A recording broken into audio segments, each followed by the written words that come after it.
5:15 tonight.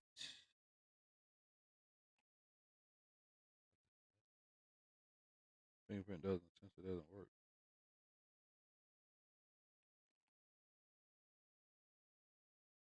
Get back into F15.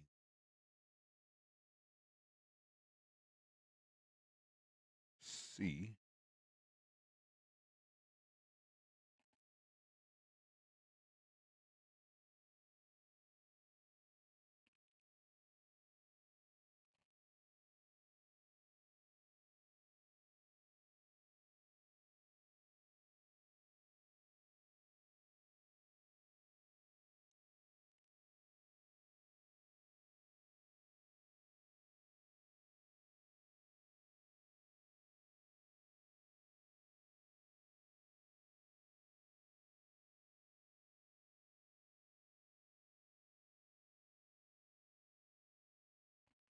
Yeah, let's get back in it.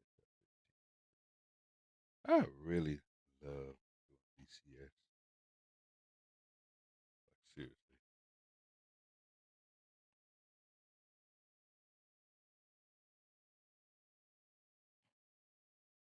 I really love doing it in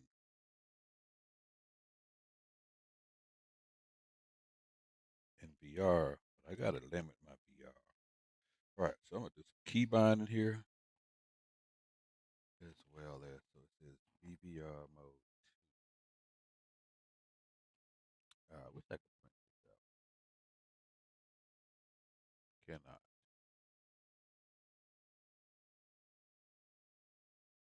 Yeah, I need that. I need that up. So what I do is I'm gonna take a picture of it with my phone. This is the stuff you gotta do, man,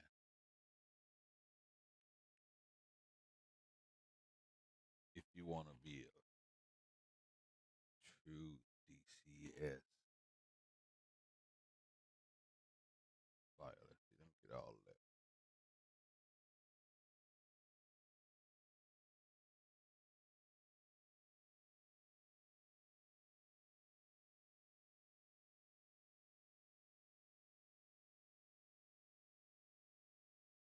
So take the picture on my phone, and then I go and let's keybind all of this.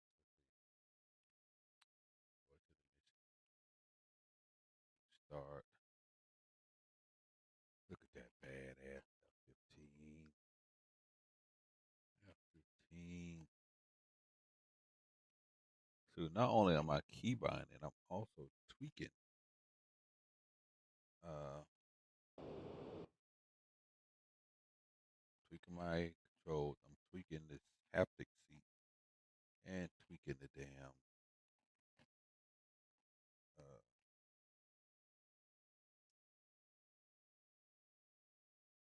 See, all this I should already have keybind, and I'm tweaking the motion seat, sim seat, what we want to call it. All right, so we got BBR mode 2. Let's see, radar on off is I. I think I got that. Yep, kind of. Let's see here. Radar range display increase. I got that. This button here. What the hell is that? I don't think that predicted target range increase.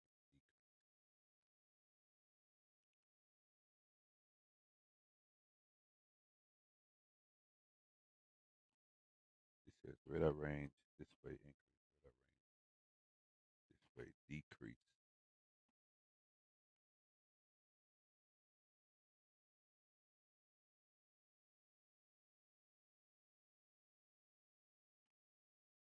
It says something a little different.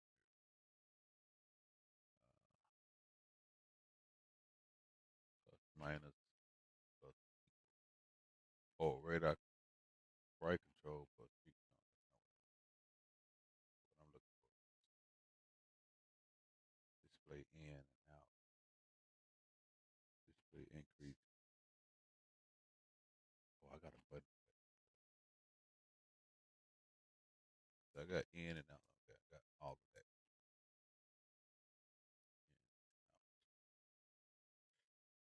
then narrow azimuth right control plus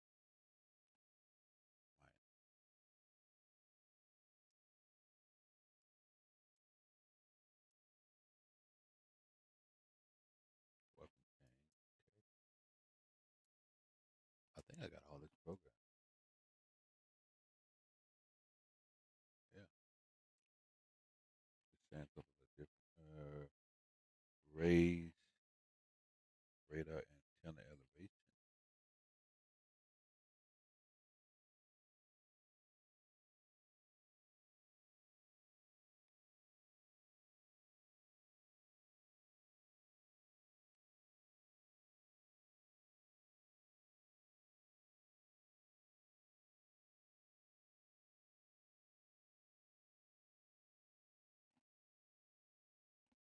Lock unlock is enter.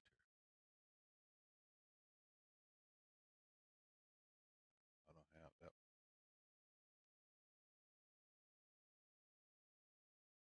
Lock unlock is that.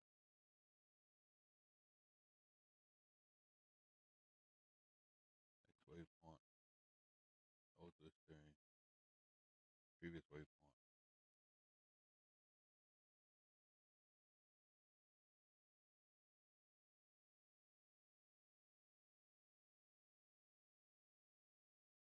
Just a button right here I didn't know about.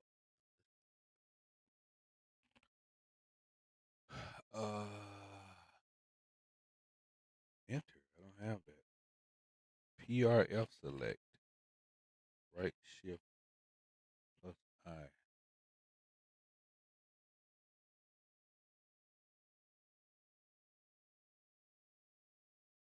Alright, I got it programmed. It's on the stick.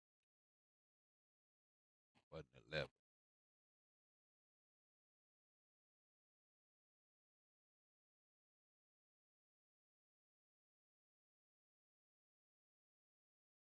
Okay, that's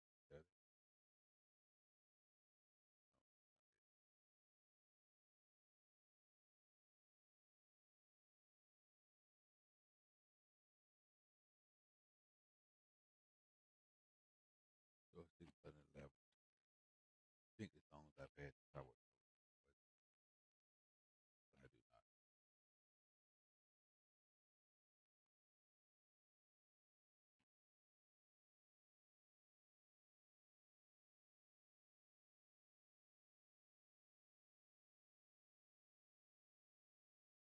Oh, that's it right there. Okay, got that. Long range alt plus I.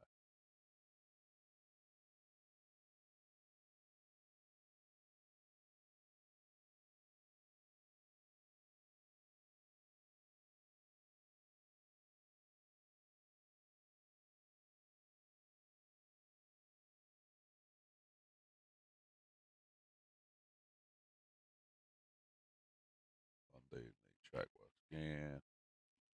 I'm not gonna that much. I do.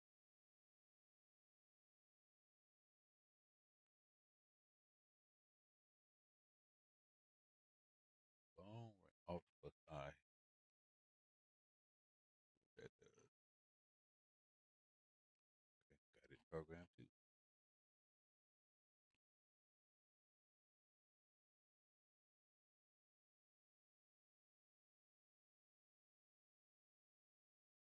So this is gonna be hit.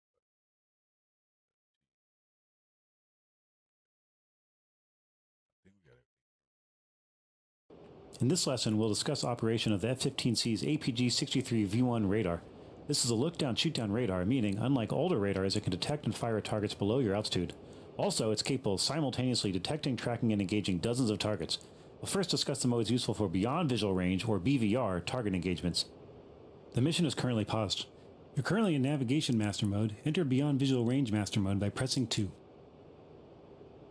I gotta try to remember which one of these I got selected. 2. You can tell you're no longer in navigation mode because the ADI button on the instrument panel is no longer lit. and some of the navigation information is no longer displayed on the HUD.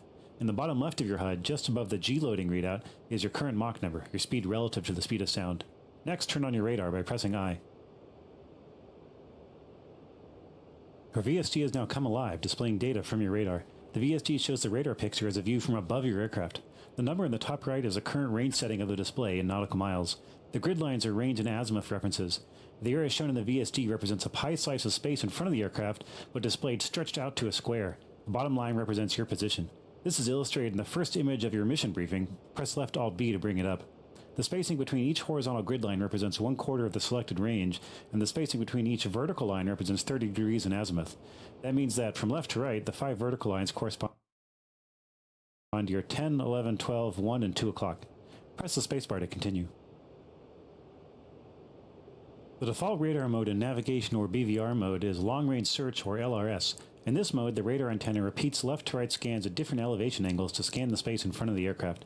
The carets on the bottom and left edges of the VST show the current angle of the antenna as it progresses through the scan pattern.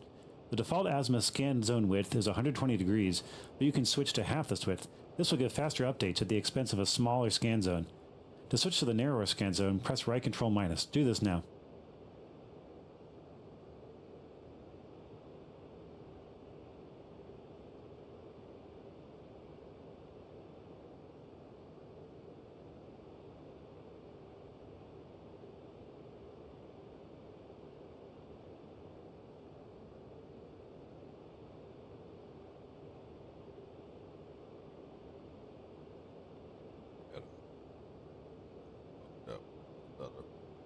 That's the one he says.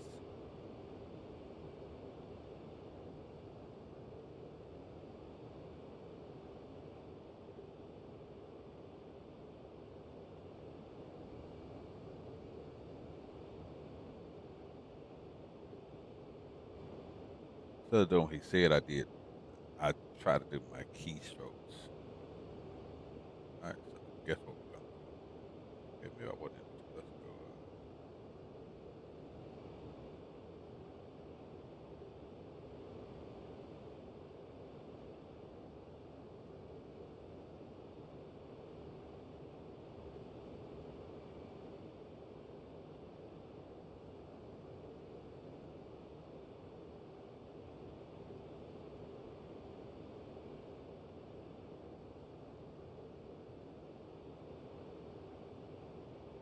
Clickable cockpit went away.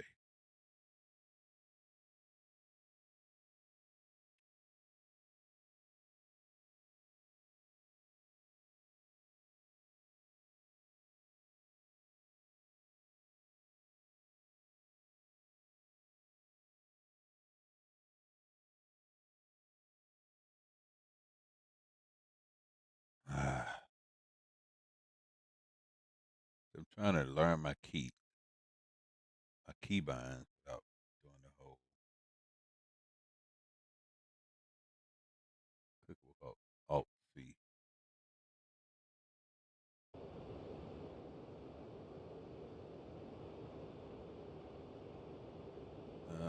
Right control plus. A pair of small vertical lines in the middle of the VSD is the acquisition symbol. This is a cursor. Okay, I don't fucked up. Let me start over. Trying to learn the keys along with the keybinds. It's just such a pain in the ass. It's a necessary evil, though.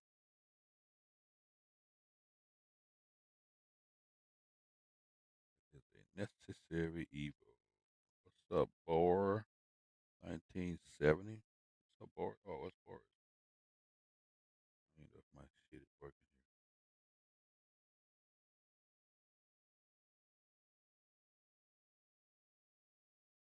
Oh, this thing is hooked up to mine. That's crazy.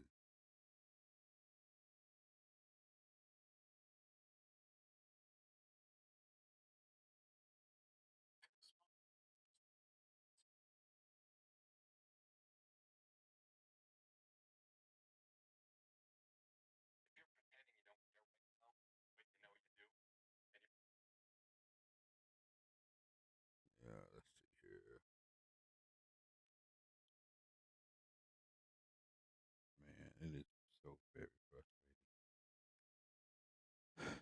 Very, very frustrating. But it is a necessary evil. In this lesson, we'll discuss operation of the F-15C's APG-63 V1 radar. This is a look-down, shoot-down radar, meaning, unlike older radars, it can detect and fire at targets below your altitude. Also, it's capable of simultaneously detecting, tracking, and engaging dozens of targets. We'll first Okay, discuss the sir. modes useful for beyond visual range, or BVR, target engagements. The mission is currently paused. You're currently in Navigation Master Mode. Enter Beyond Visual Range Master Mode by pressing 2. So I'm gonna have to look at my keybinds. Make sure I got the same thing. Okay, two that key. Yeah, pain in the ass. You can tell you're no longer in navigation mode because the ADI button on the instrument panel is no longer lit, and some of the navigation information is no longer displayed on the HUD. In the bottom left of your HUD, just above the G loading readout, is your current Mach number, your speed relative to the speed of sound. Next, turn on your radar by pressing I.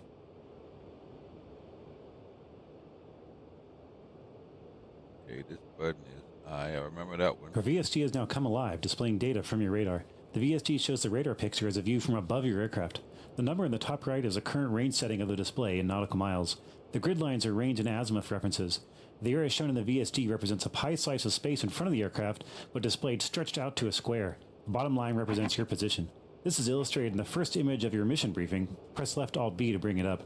The spacing between each horizontal grid line represents 1/4 of the selected range, and the spacing between each vertical line represents 30 degrees in azimuth.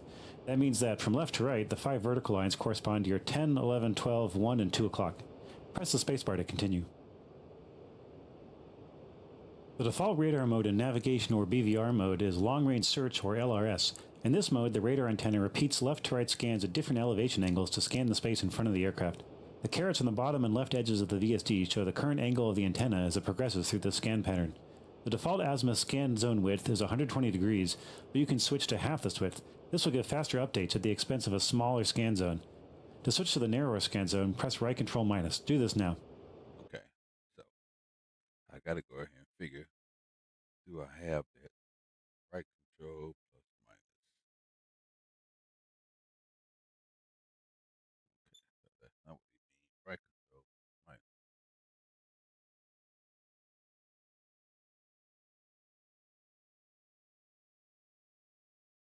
I got that, but which one did you? Not that one. Not that one. Not that one.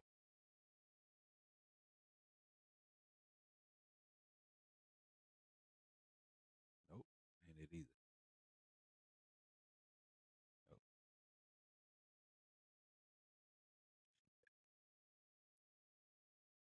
Nope. Right control plus equal. Right control plus minus. All right, so that's up. A pair of small vertical lines in the middle of the VSD is the acquisition symbol. This is a cursor that you can move around to select targets. Try moving the cursor around by pressing the comma, period, slash, and semicolon keys.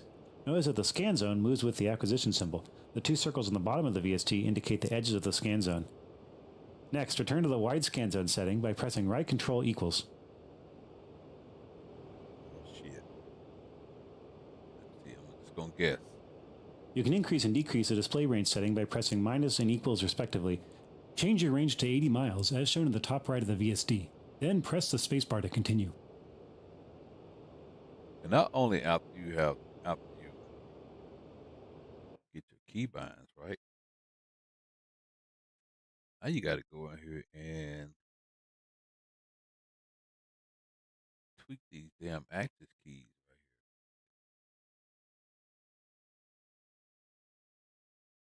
here. Like this is moving so fast.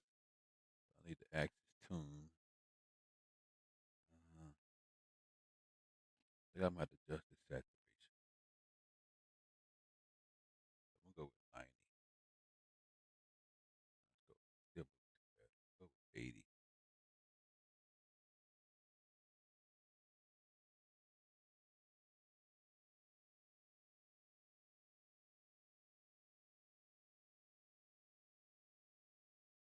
Damn, that Kirk.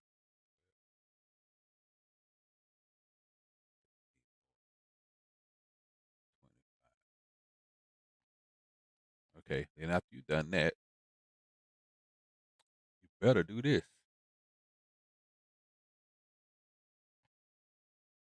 Otherwise, you've just been a waste of your time. Yeah, I like to save mine. Yeah, I haven't saved this since April update. And after you do all this, you better go back it up. I'm being sarcastic, but I'm also being realistic. Yep, too far. What am I doing here? Set by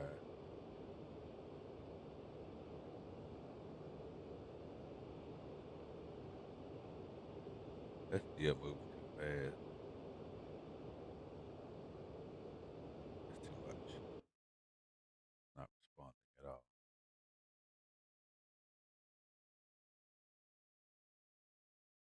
Access tune.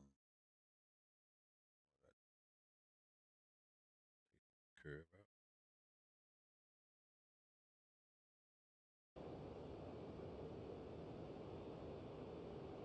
Trying to make it move like it's not arcaded. All right. Let's say plus and minus. All right. Let's just do it by the key. Change the setting. Press plus and minus. Go back to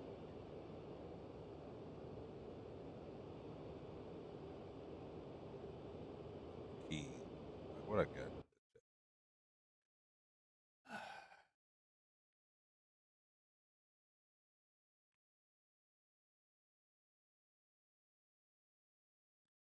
Yeah. Gotta go tune the axis keys. Then you gotta come back. Radar zooming out. That's the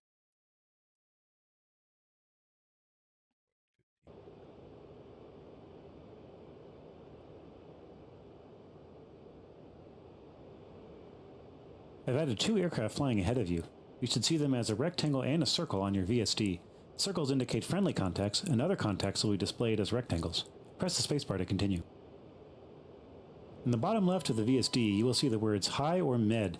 This is the pulse repetition frequency, or PRF, of the radar at the moment. Different PRFs have better detection ranges in different situations. High PRF is better for high closure rate targets, such as when you and your target are flying towards each other, while medium PRF has less range but can better detect medium to low closure targets. The default PRF setting of LRS mode is interleaved, where the radar cycles between high and medium PRFs as it scans. This is handy when you do not know the closure rate of the target already. You can manually cycle between the interleaved high and medium settings by pressing Right-Shift-I. I've added two aircraft, one flying towards you, high closure, and one flying away, low closure. Practice adjusting your PRF and notice how different PRF settings will detect different targets. When you lose detection of a target, it will take a few seconds to fade from your radar screen. After you've done this, select high PRF and press the spacebar to continue. Right shift I. See if I got right shift I. Not only do I have it, but can I remember it? Right shift I. Not that. Not that. Right shift R. Not that.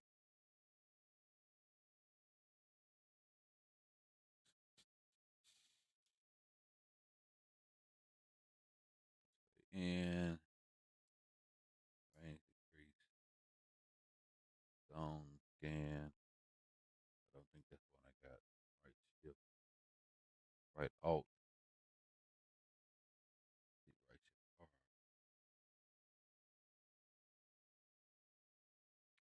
Is that it right there?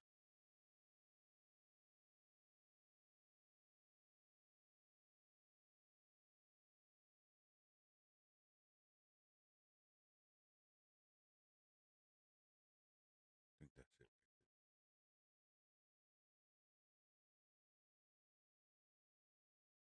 All right, let's back. Yep, that's it.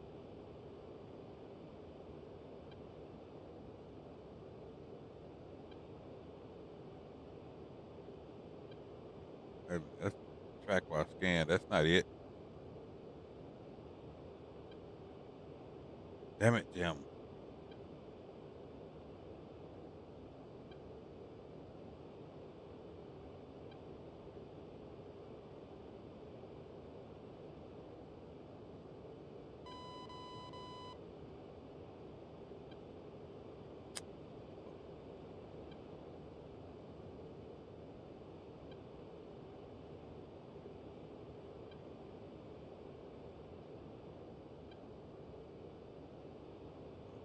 I got into track while scan.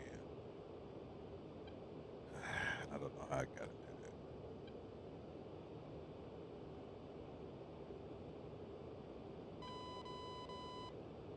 A lot of it's just hit the damn button, see what happens.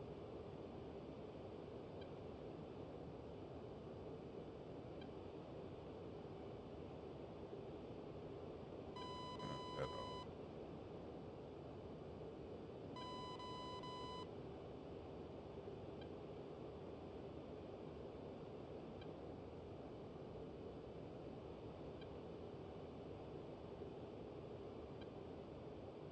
Right shift plus I.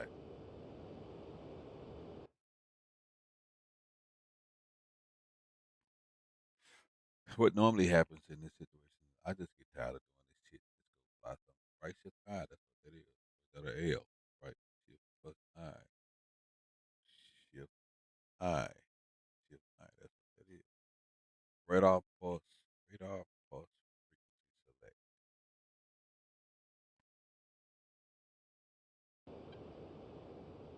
Yeah, F and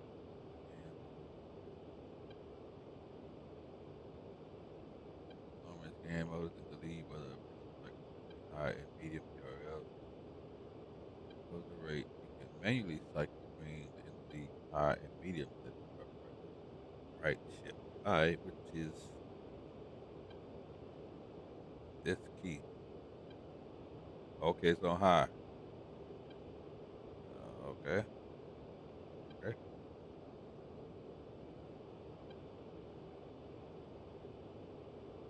All right. Then if I click it again, what it should go to automatic.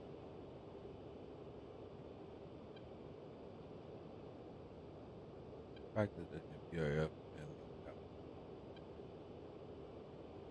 Okay, good enough. Enough of that. Just as the radar has a set range of angles it scans in azimuth, it also has a set range it scans in elevation. The altitude range your radar is sweeping at the distance of the acquisition symbol is shown in thousands of feet by the two numbers on the left edge of the VSD. The farther out the acquisition symbol is, the greater range of altitude your radar will cover. There's a notional illustration of this in picture 2 in your briefing. The gray aircraft are out of view of your radar. You can tilt the radar antenna up and down to change its elevation coverage by pressing right shift semicolon and right shift period respectively. I've had two aircraft flying towards you about 20 miles away, one below you and one above you. Adjust the antenna elevation up and down until you've detected both aircraft. Then press the spacebar to continue. Really, I could just adjust it like this.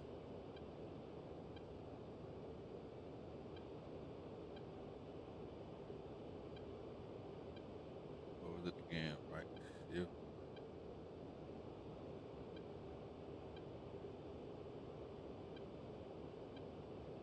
We had to do this by keyboard. That sucks.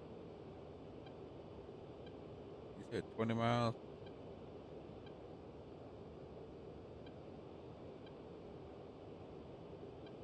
Right, this is what I need to adjust.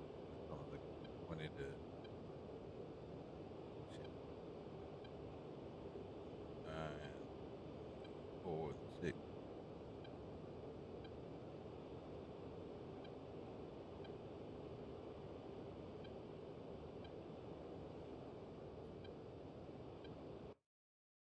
Thought I had.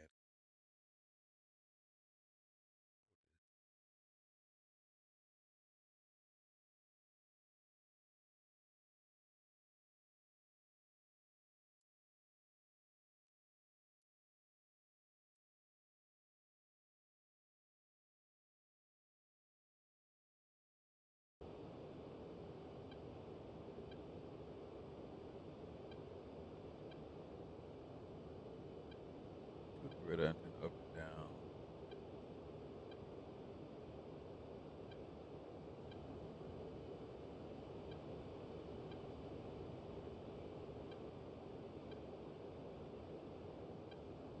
Okay, I don't have this.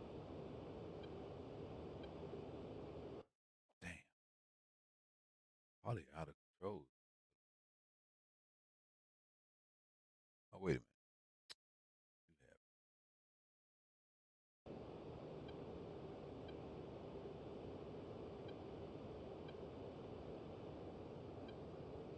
Still don't see them.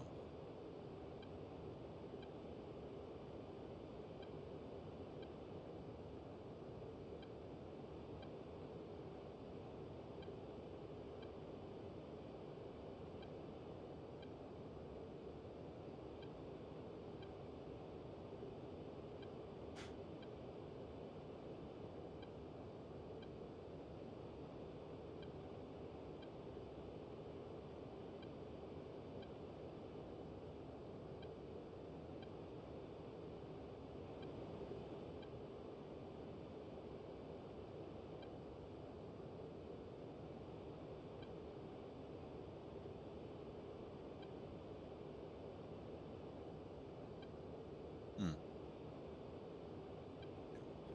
What's this back?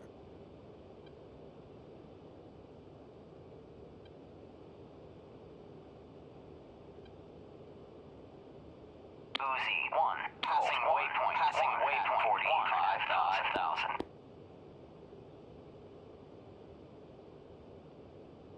Aircraft flying towards you about 20 miles away, one below and one. I don't see them at all. At 23 and 5, 20 and 4, 17 to 1. Man.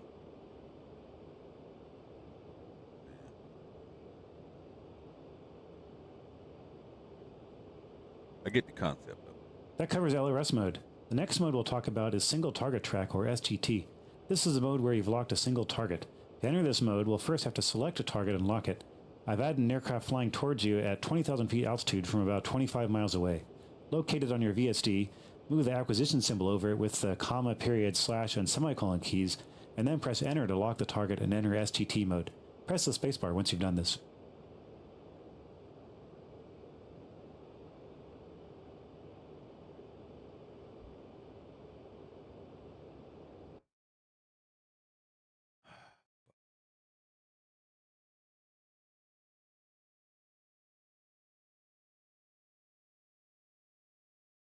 Joystick button 7.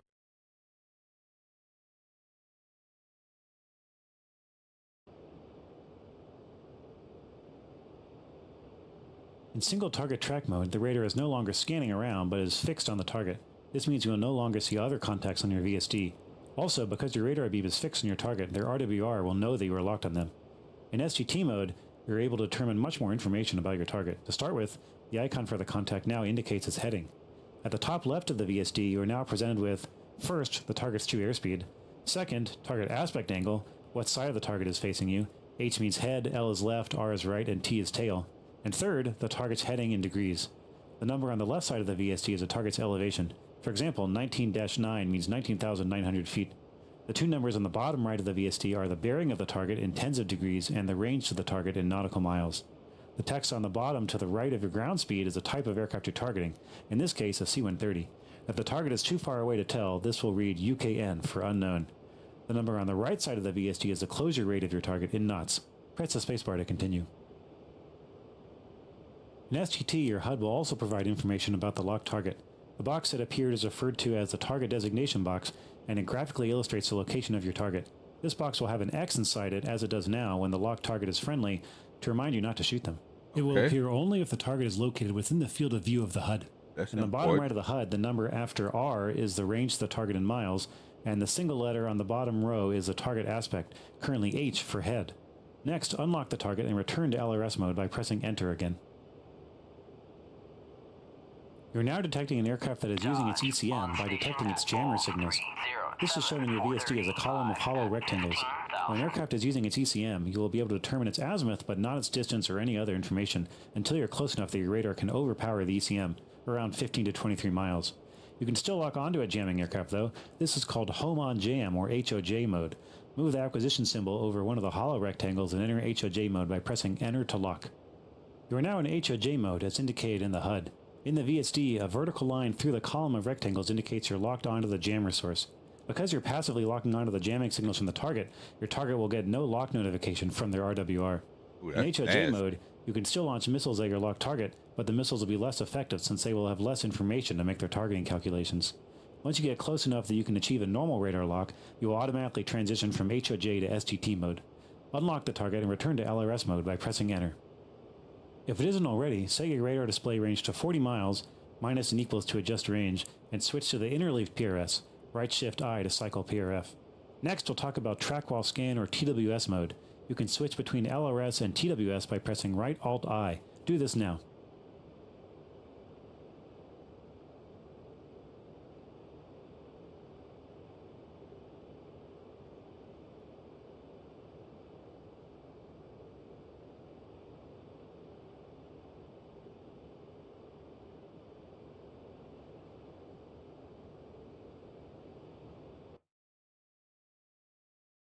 Old ass. Right alt eye. What is that? Uh, eye. All right. My memory is kind of there. I just got to make sure. In TWS mode, the radar will provide detailed target data on a contact while still being able to scan for other contacts. Each radar contact will indicate its azimuth as well as its altitude by the numbers shown above its icon in thousands of feet. The downside of TWS is that the radar can lose track of targets more easily than an LRS, particularly if the targets make evasive high-G maneuvers that quickly change their direction and speed. Also, the wider 120-degree azimuth range setting isn't available in TWS. In TWS, you won't have an indication of the current PRF setting, so you'll have to remember what it is or switch back to LRS to check. I've added 3 aircraft ahead of you around 15,000 feet altitude. Move the acquisition symbol over one of the contacts and press Enter once to select it. Press the spacebar once you've done so. This damn thing is not moving fast.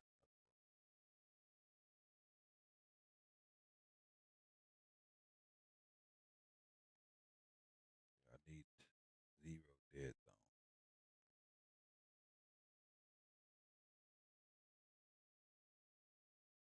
Oh, and I got to tune both the. Doesn't have 0 dead zone.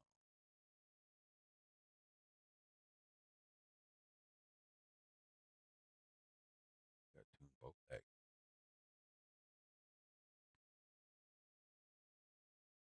80, 80, 0. The curve as it is.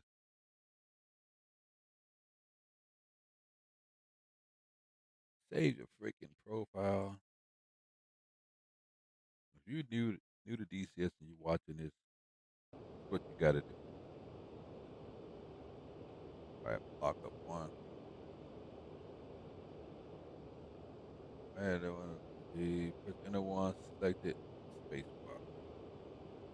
You have now designated a target as the primary designated target, or PDT. The VST and HUD displays are similar to SGT, except you will continue to track the other contacts. The PDT is represented in the VST by a roughly star-shaped symbol. Another perk of TWS is that when you lock a target, the target will get no lock warning from their RWR. Next, move the acquisition symbol over an unselected target and press Enter once. Press the spacebar once you've done this. Still not moving right. Gotta move. I want it to be fluid. Left and right. I want it to be like this tune. I don't know if I need to go more saturation. Probably gonna be a bad idea. We experiment here. Okay.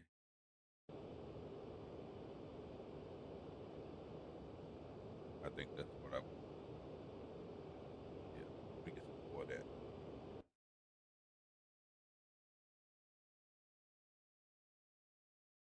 It's making it move so it's not like Pong arcade game. More fluid like you moving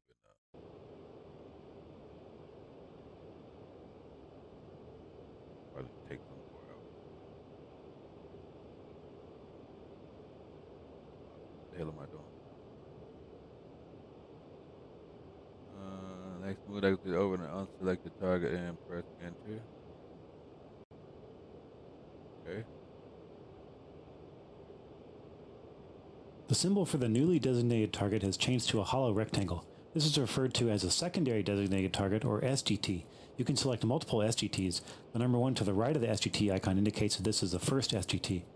All of the target data, bearing range, altitude, etc., displayed in the VSD pertains to the PDT. If you fire multiple missiles, they will launch at the PDT, first SGT, second SGT, etc. in order. This will allow you to target multiple aircraft in advance, and once you're within missile range, fire missiles at all of them at once without having to stop and select the next target in between. You can undesignate all TWS targets by pressing backspace. You can switch to SGT by placing the acquisition symbol over a PDT or SGT and pressing enter again. Do this now, and then press the spacebar to continue. Okay, I don't have a backspace. Nope.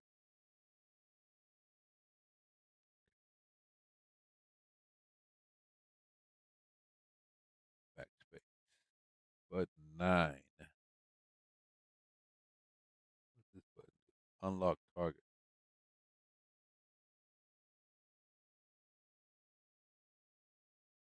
Button 9.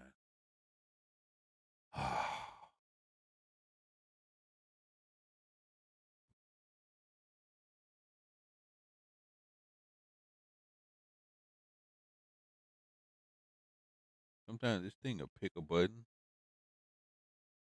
That button don't even be on your damn stick. What the hell is button 9 at?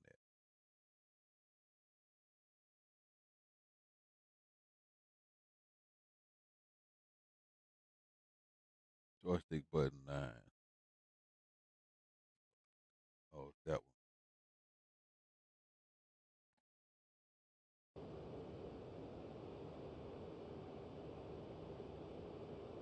Try this again.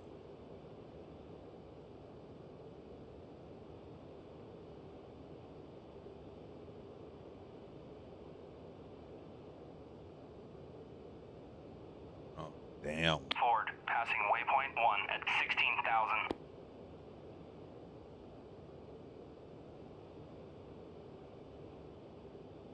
All right. Forward 1-1, passing waypoint 1 at 15,000.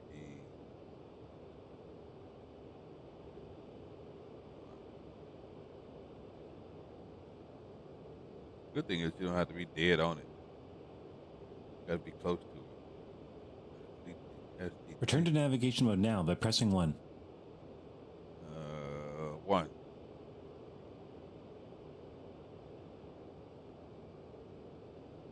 Shit.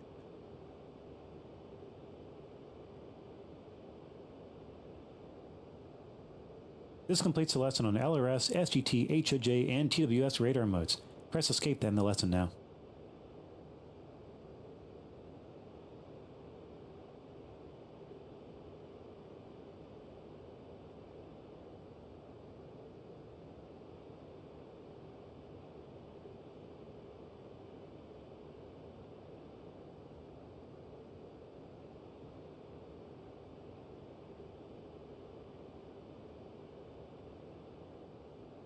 Okay.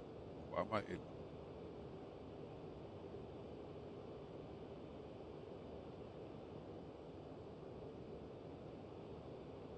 God, it's bad.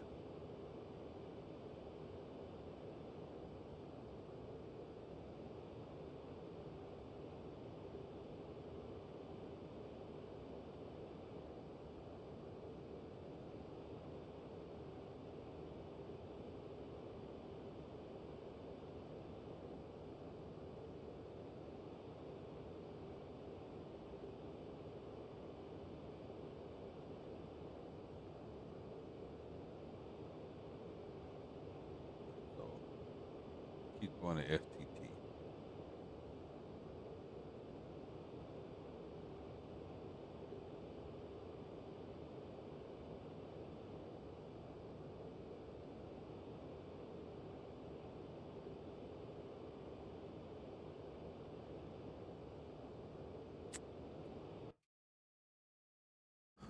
Just control. Boring stuff, but man, if you don't do this, life is gonna be miserable in DCS. I don't know if I can take that down.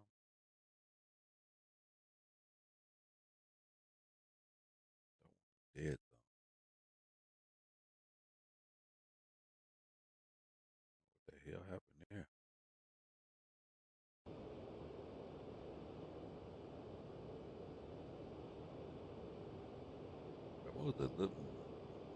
fluid.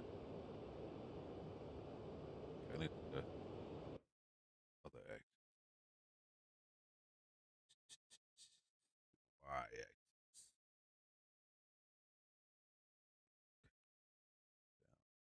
I think down here at 20 something.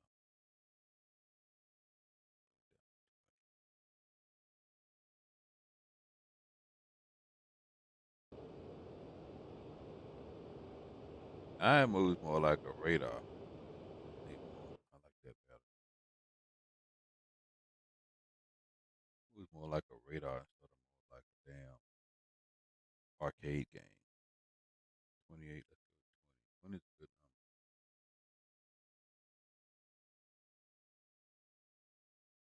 20 is a good number. I don't know if I need to mess with curvature. Why not? Do need to save. Do need to save. I'm going to save in multiple places.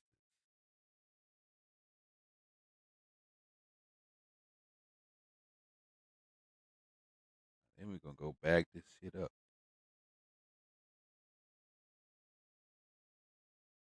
The one thing that'll make you stop playing DCS, losing all your damn keybinds.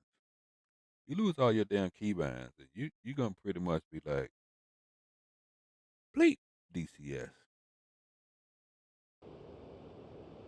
And I'm telling you that from experience. Now, I done did all this training. I'm not going to remember any of this shit. Once you done did all your keybind, it's going to come down to you actually flying that jet consistently. And I know I'm not going to fly this jet consistently. But I'm still have fun doing this.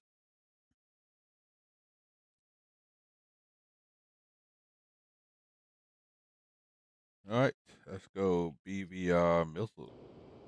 In this lesson, we'll learn how to use medium-range radar-guided missiles, which you'll use in BVR engagements.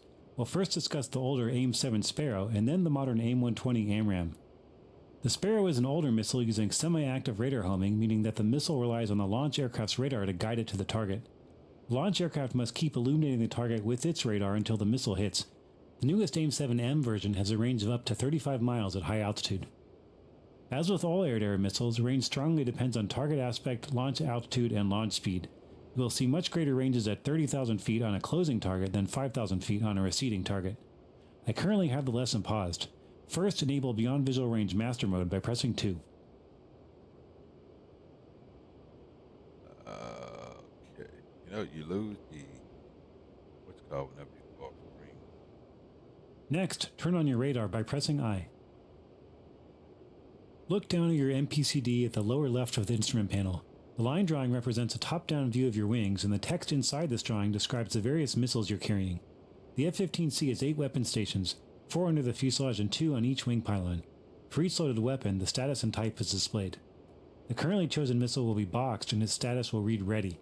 The missile type is indicated on the second line. 7M is a name 7M, 120B is a name 120B, and 120C is a name 120C.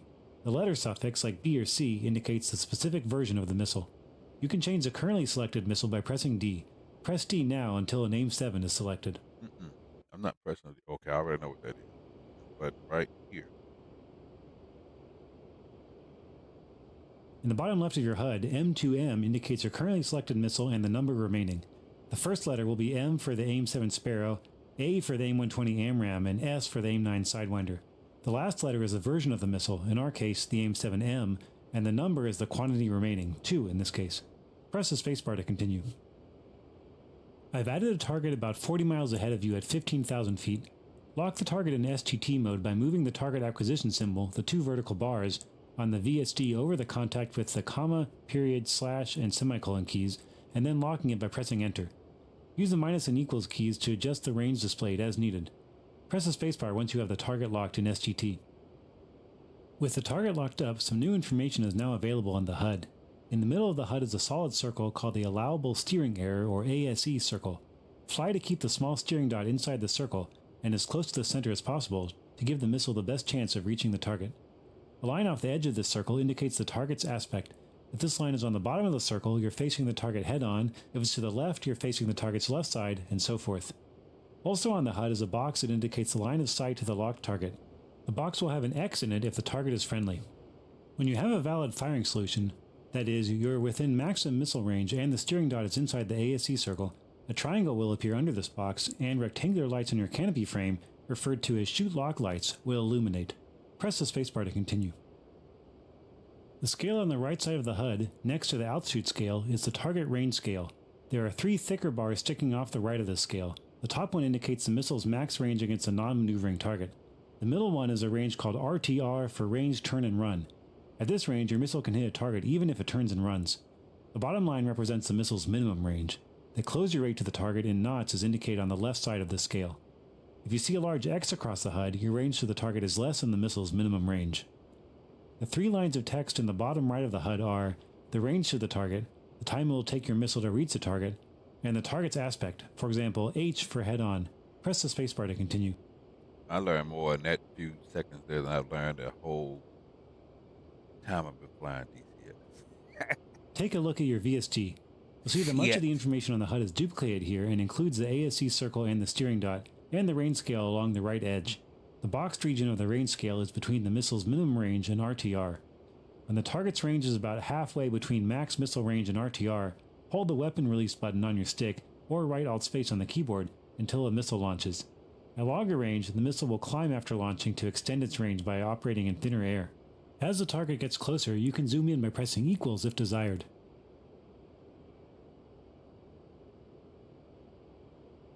Oh, you want me to shoot? Am I supposed to shoot? I think it's range about half between max missiles and hold the weapon release button. Okay. The blinking number on the bottom left of the HUD is a countdown until the missile hits. Because the Sparrow relies on your radar lock for guidance, you have to retain the SGT lock until the missile hits. You can press left control F6 to follow your missile on its journey to your target. Press F1 to return to your cockpit view. If you don't get a hit, try again with your other Sparrow missile.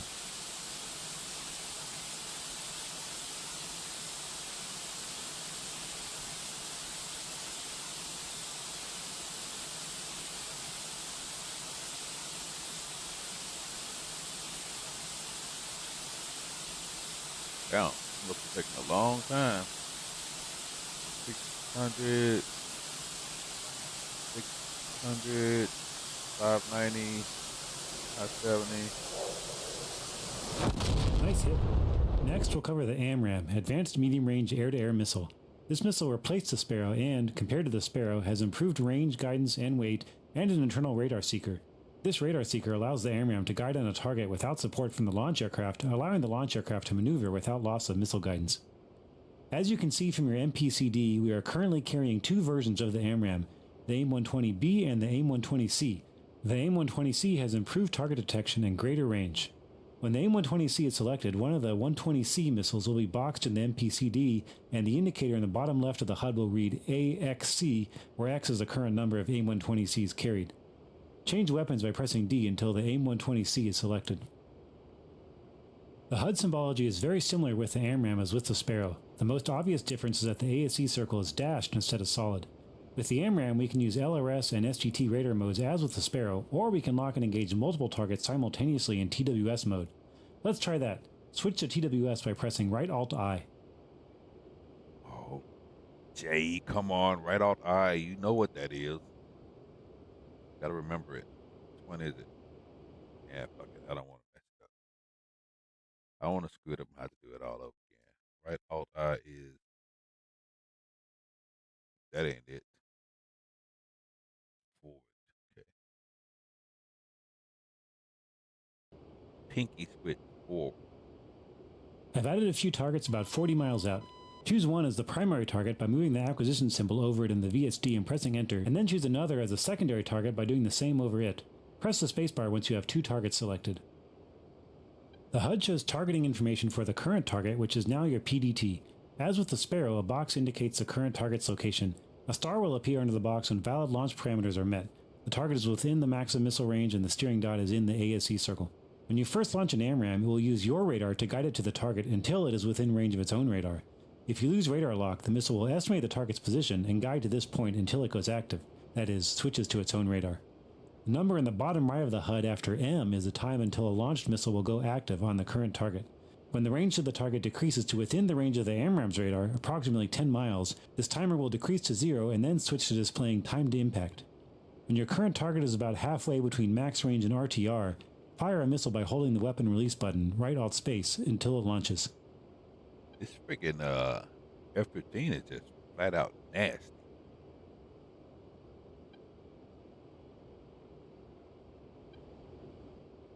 I mean, this stuff is just nasty. All right, got my shoot cues. The blinking timer on the bottom left of the HUD shows two numbers. The first is the time until the missile is active, and the second is the time to intercept. Once the missile is active, only the time to intercept will be displayed here. Now that you've launched a missile at your primary target, the targeting information on the HUD is switched to your next target, which is your first SGT. Ooh, While your just first missile is nasty. on its way to your primary target, go ahead and hold the weapon release button again to launch a missile at your current target. The timer on the bottom left of the HUD will now show times of your second missile. If either of your missiles don't hit, try again with your remaining missiles. That's just ugly.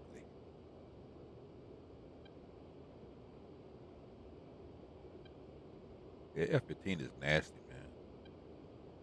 Can you imagine what the F-15C full fidelity is going to be? It's going to be nasty.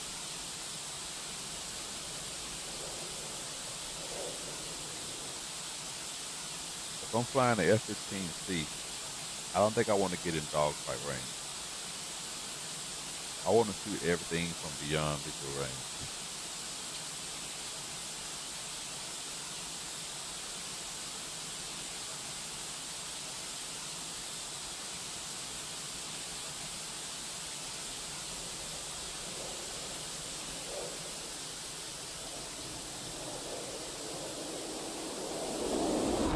Good hits. This concludes this training lesson.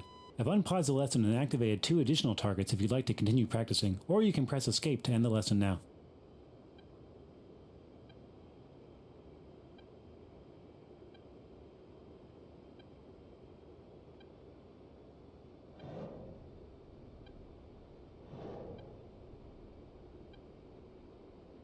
This is just nasty. These hit, this is just, it's not even fair.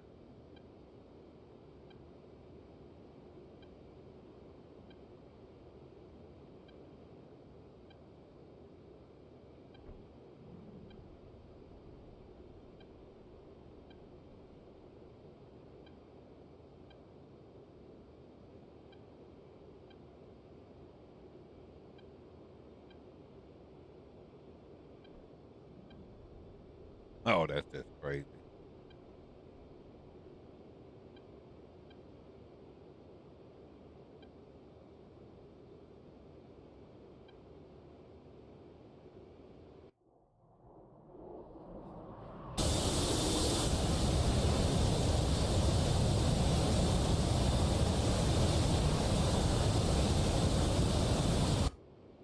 It's not even fair.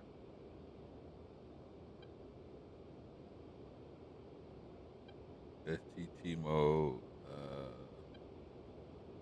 Got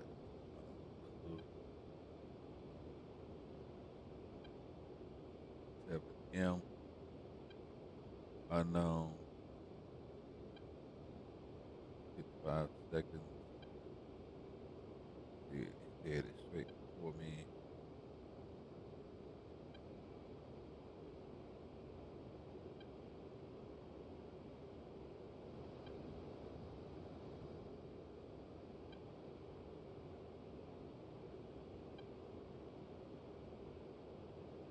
IL-76. Tell you, man, it's just not fair. MiG-29 is a threat, though. Go over here and get him.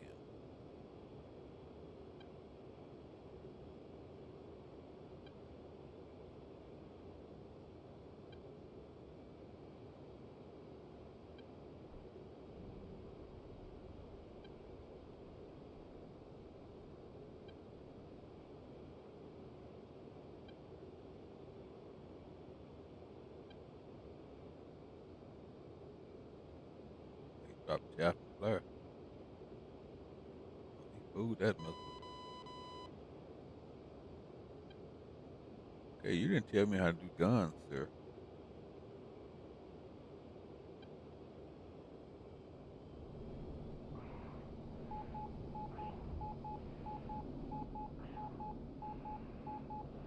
I can't do this with this plane. I mean, with tracker.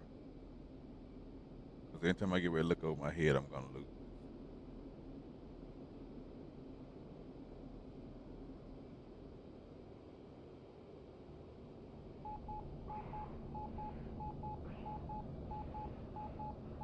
We didn't discuss guns, did we?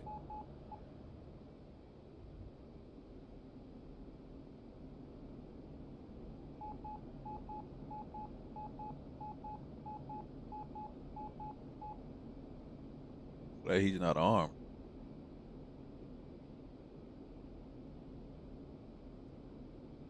I don't have no guns.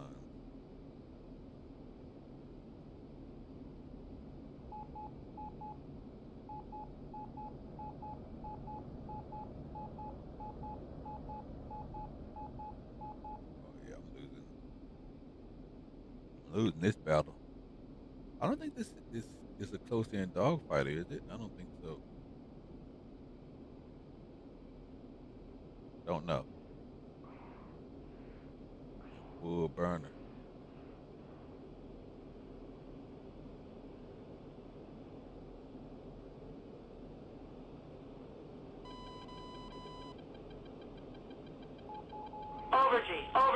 Overgy.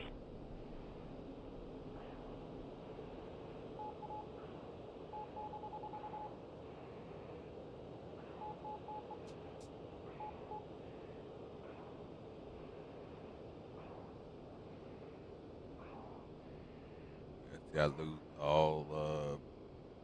all the visibility when I have to look over my head.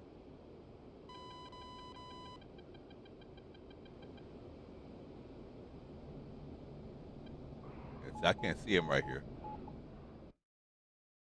So I definitely cannot dogfight tracker. Not with my system anyway. If I'm a dogfight like that, I got to be in VR. Basic BVR tactics. What about guns? Close combat radar and missiles, aerial gunnery. Let's do this. Try F-16 or F-18 is better. Oh yeah, I know that for a fact. Yeah, I know that for a fact.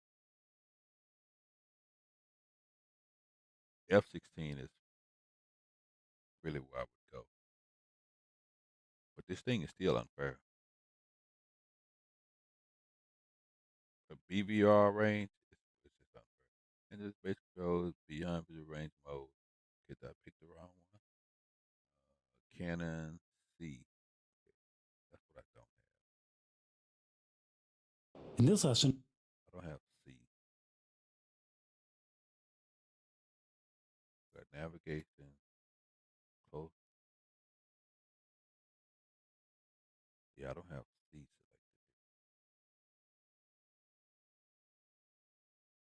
So you gotta. Oh, wait a minute. On the wheel? Hell no. Can't have that.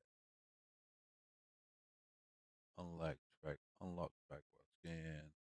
Lock. That is communication. That is weapons change. Weapons change, unfortunately, doesn't take me all the way to C. Hmm.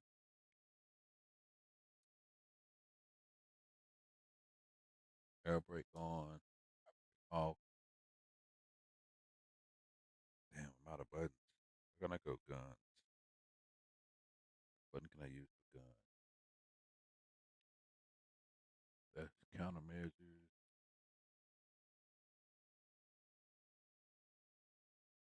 Uh, either them cough. Okay, I can make this gun. Target designated center. I don't think you ever need that. I'm really thinking I don't need this at all. I didn't say anything about TDC. All right, let's make this and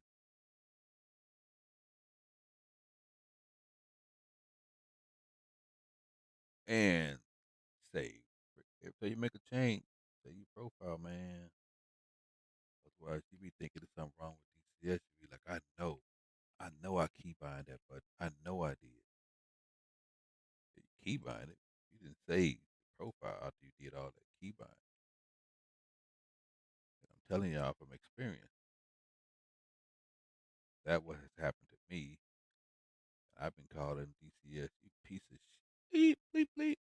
It turns out I never saved my key binds. I just got so focused on playing, I never saved it.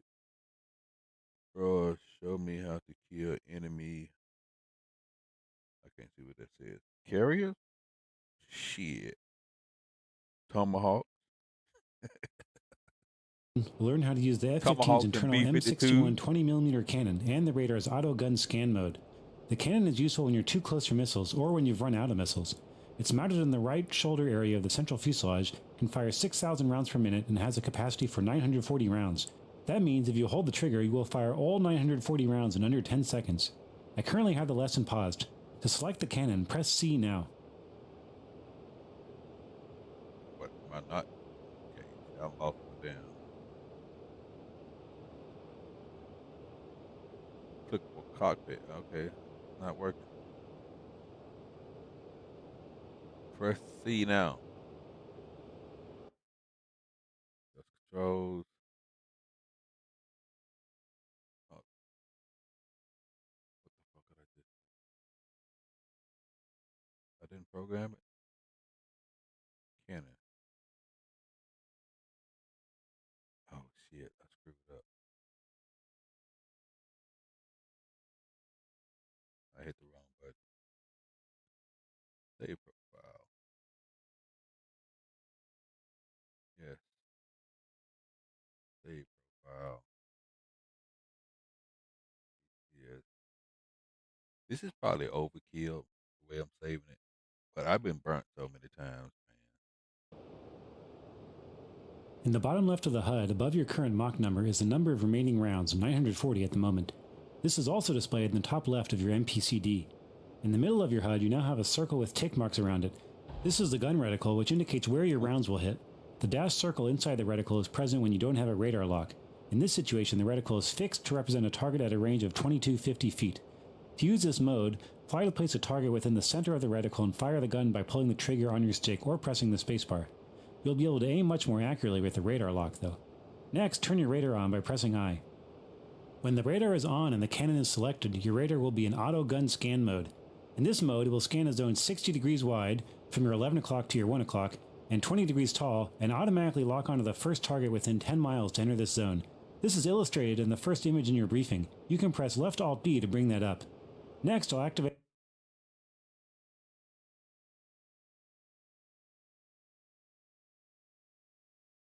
Range, scale curve, max gun range, dot.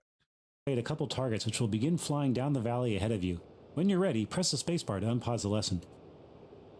Point the nose at one of the targets to auto-lock, then follow it down the valley.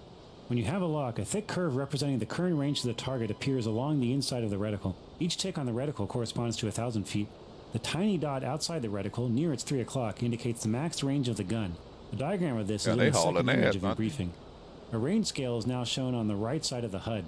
In the bottom right of the HUD, the letters GDS mean Gun Director Sight HUD mode. Under GDS is the range of the target in miles, followed by the time until you reach the target and the target aspect, T for tail, etc. The VSD provides additional targeting information such as closure rate. When the target is outside the reticle, a target designator box on the HUD will indicate its position. Fly to place the center of the reticle over the target and pull the trigger when the target is within range. Use very short bursts to avoid using up your ammo too quickly. Press enter if you wish to unlock your target. What happened to the mirrors?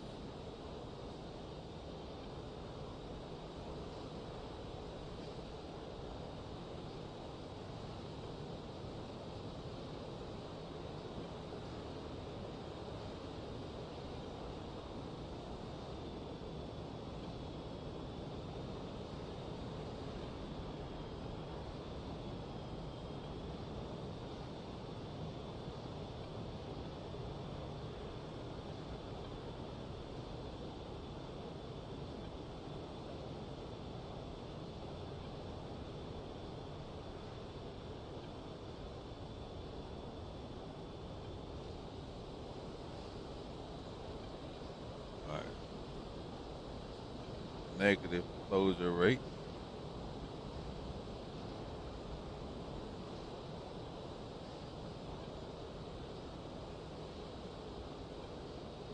Does you want me to shoot it? Slide the place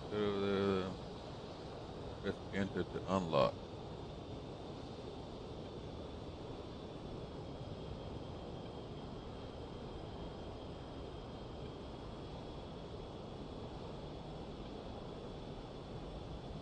I don't really. What do I have for enter? I keep friggin' forgetting. Enter is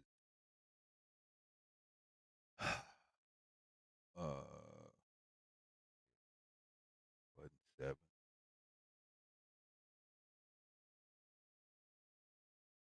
God dang it. The hell is button 7? Oh, shit.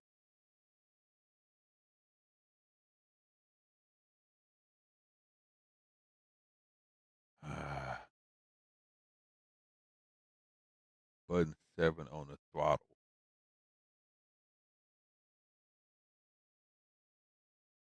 Oh, it's the same button. Why do I have this unlock button 6? I can hit button 7.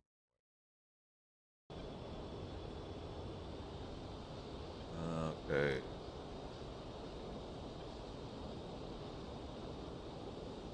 Yeah, unlocked it. Now move on.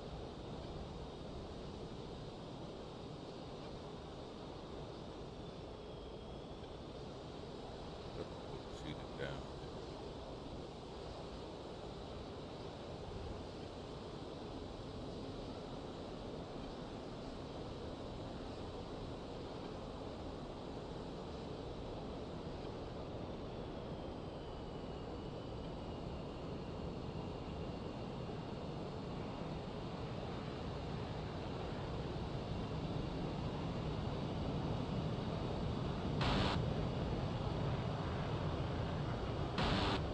Nice hit. Now see if you can hit the second target. Remember, you can press enter to unlock your first target.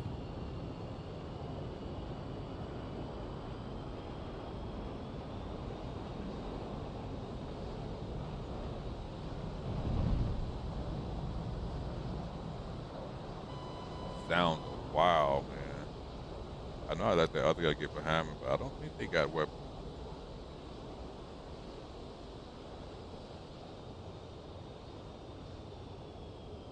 They're going for the hard dick.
Good hit. This concludes this training lesson.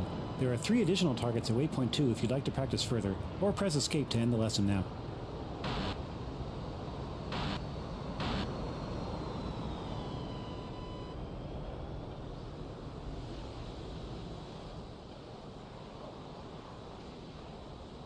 Yeah, I can forget about doing this in Tracker R though.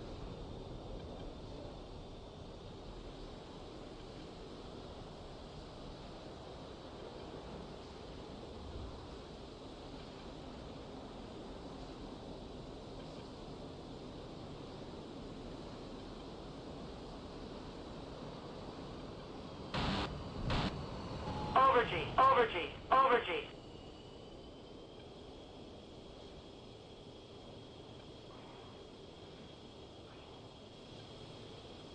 Yeah, I Can't see. Jack. Damn it.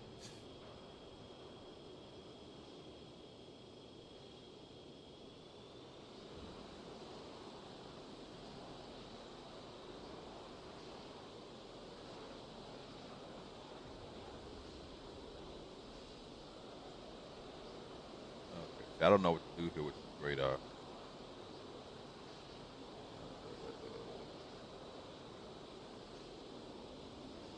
How do I get it out of this view? Automatically lock.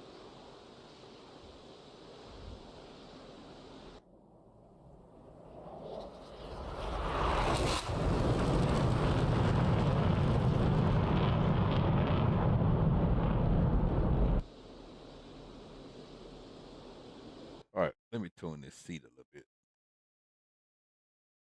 It is not responding at all. Look at the boost. And it's not even picking up what plane I'm in. Wait,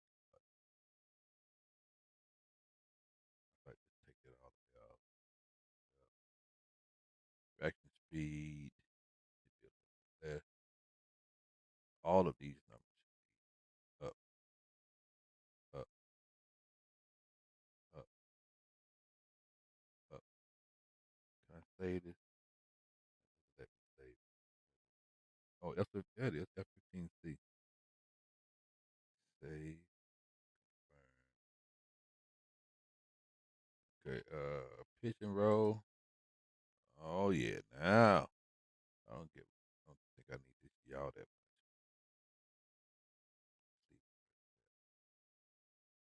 And canopy firing. A little bit more of that. I mean, cannon firing. A little bit more. A little bit more of that. Missile firing. Yeah. Canopy landing gear. Landing gear. Take all of this off.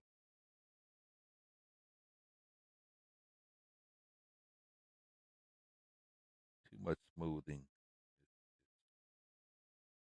Surge and heave. This affects when you drop in on a plane to keep it going. All right, let's save it. Now I'm feeling, I ain't even got the boost up there. Nasty. It's gonna be nasty. Probably ain't gonna help me fly better, but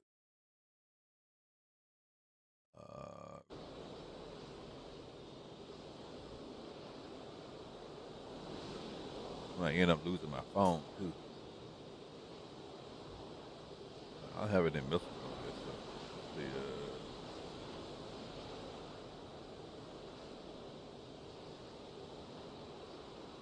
So see, this one you really need to be in VR.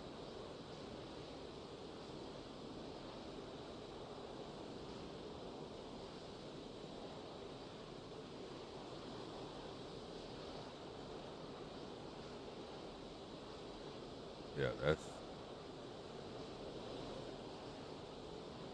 If I have to look like that, I can forget it. There's one over there.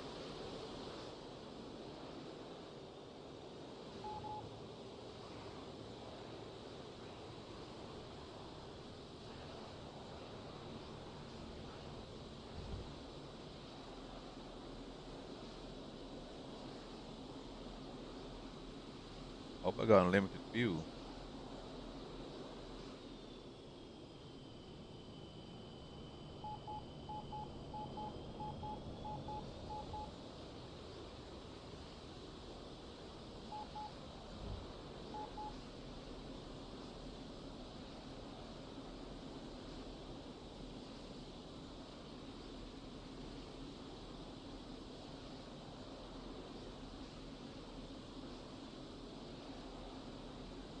I told you right that.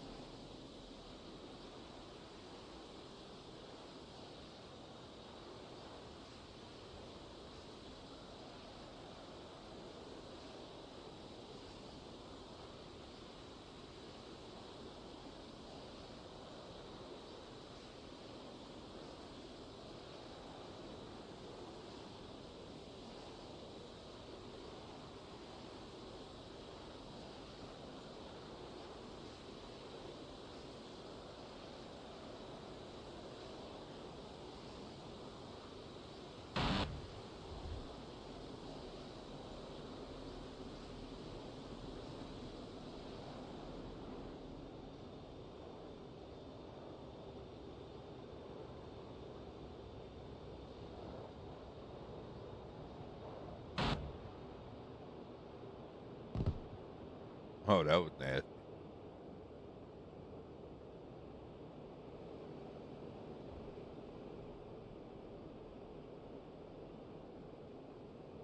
Yes, I cannot see over my head and track our. And it's because I'm using the motion seat. Like it's not stationary.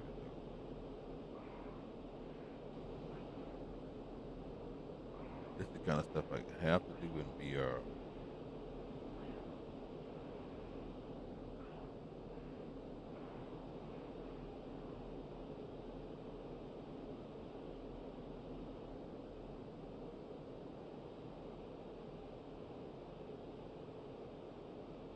And I can't really fly VR that much because shit give me a tension headache. Oh, I like the way that feels.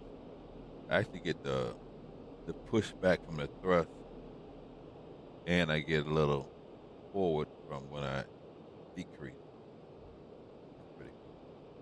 All right, I don't want that one. I want this other one right here. There we go. All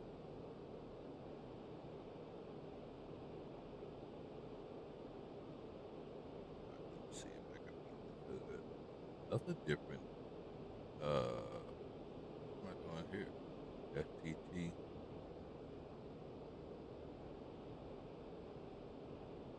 Oh, okay, that's because I'm so far away from it. That should close. Closing at what, 900?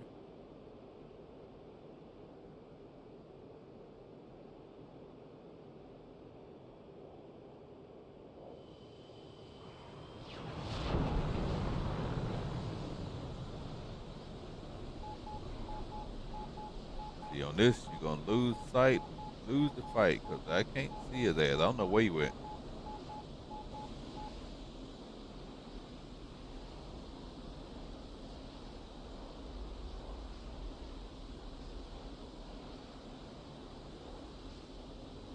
And I had to keep adjusting it. Uh, Negative. Okay, now we're positive closure.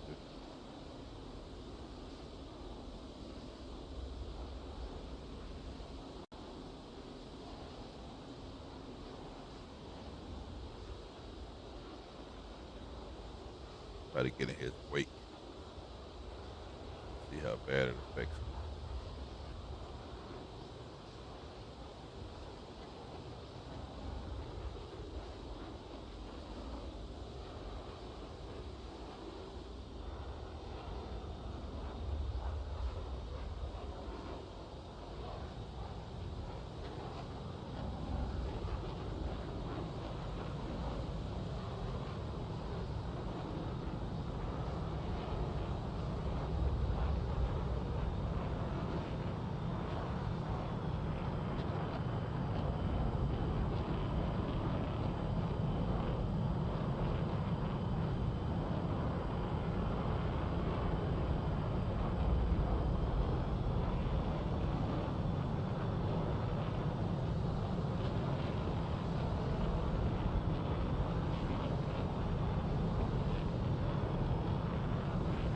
Not really affecting me. I was thinking it would have thrown me away, thrown me out of sight by now. I feel it. There it go. Oh,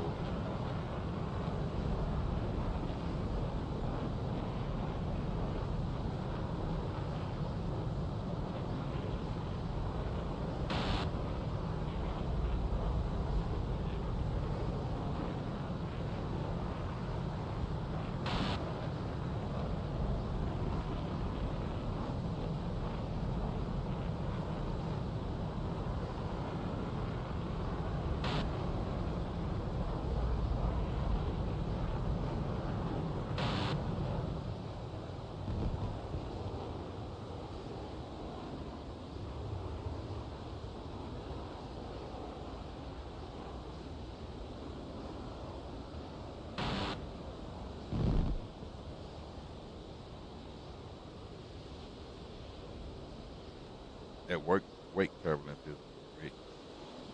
Really weird, unique feeling.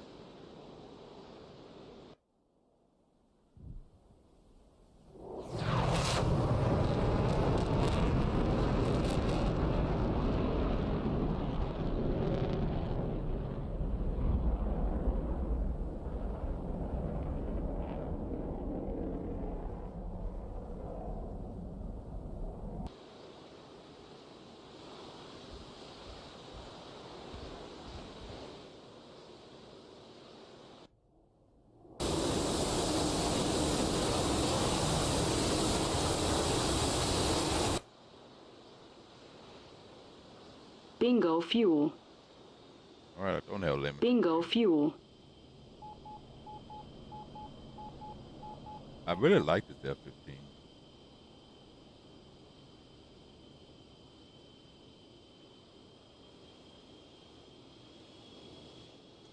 Really is a kick-ass plane. Oh, did I lose my canopy?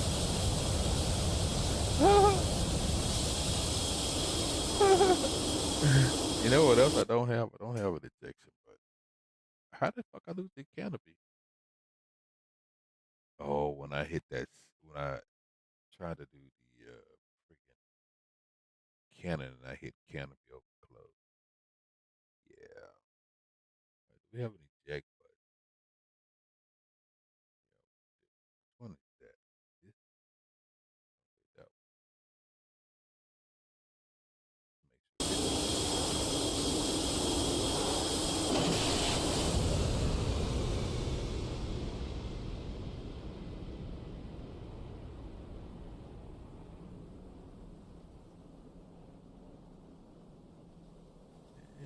and don't like that shoe's gonna work.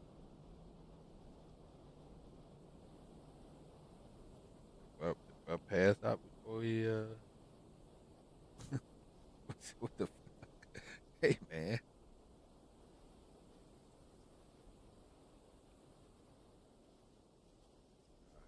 I don't think they put his seat in right. We need to go talk to life support about this.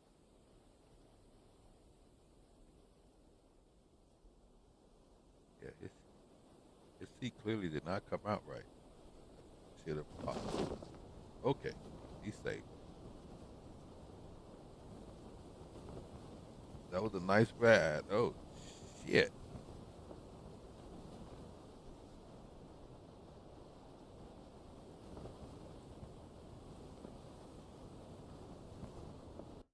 Okay.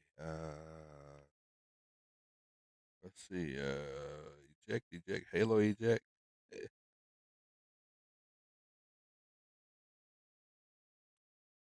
Yeah, man. You talking about killing an enemy carrier? You're gonna have to. Only way I've killed the enemy carriers with early refueling. I don't know if I got the strength for this. I'm not gonna even lie. Only way I've killed a carrier is B-52s with harpoons and cruise missiles in DCS Liberation. I don't think they designed for you to just be able to easily kill. I don't know if I got. Yeah, I don't think I got the strength. Early refueling is a freaking nightmare. It's a training mission, so yeah, this is not gonna. This is not gonna be good.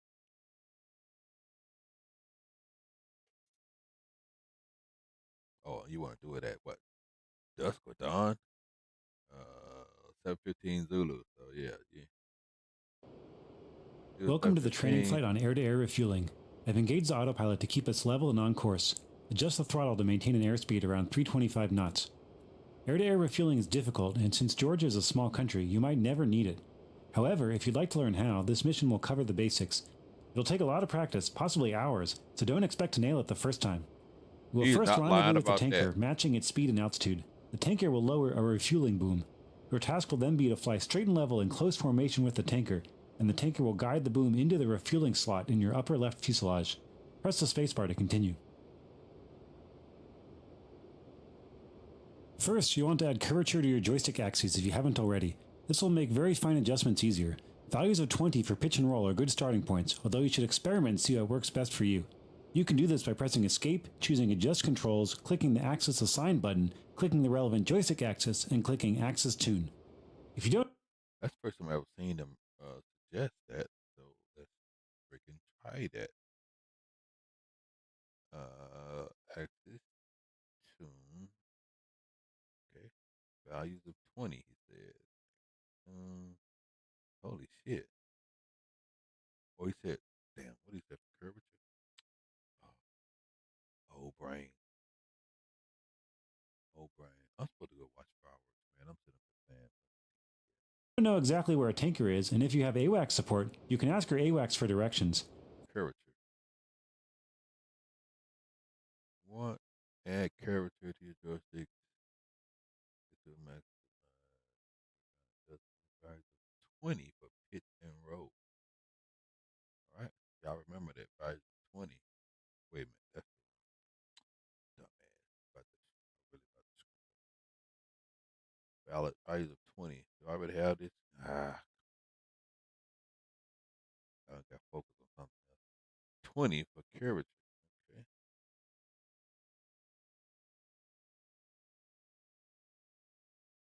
Gotta remember this because if it's worked, I'm gonna do it all of my jet.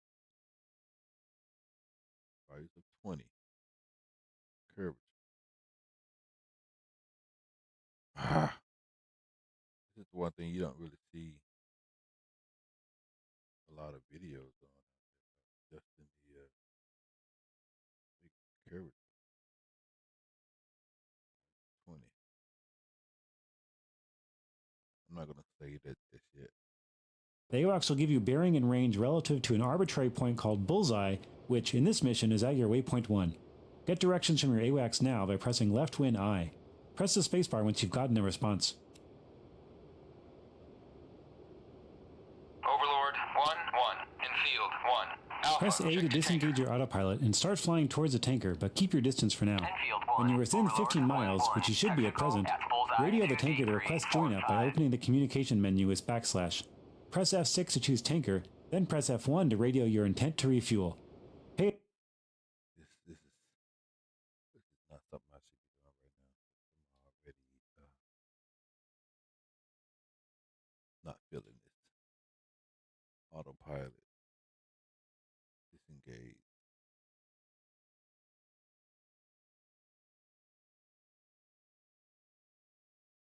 Okay, I need another button.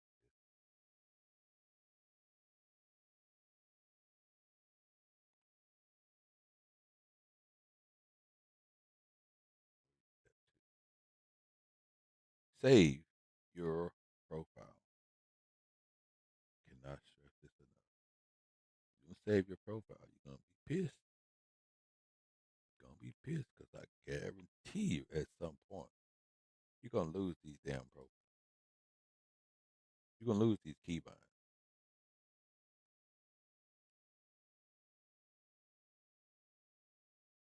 You're gonna lose your keybinds and you're gonna end up not playing DCS. I've been keybinding these suckers for months now. Just saying. Pay attention to the response. The tanker will tell you their indicated airspeed and altitude. You can press \/ again to close the communication menu when you're finished. Press the spacebar when you've done this.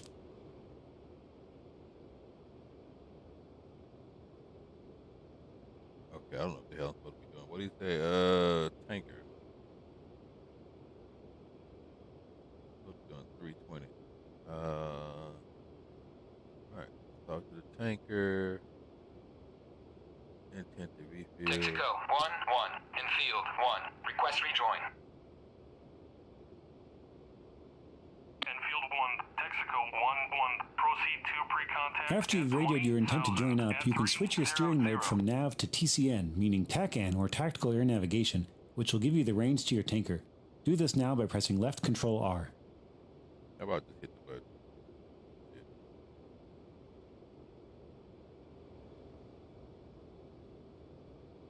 Okay. Well, hitting the button don't work. Left Control R.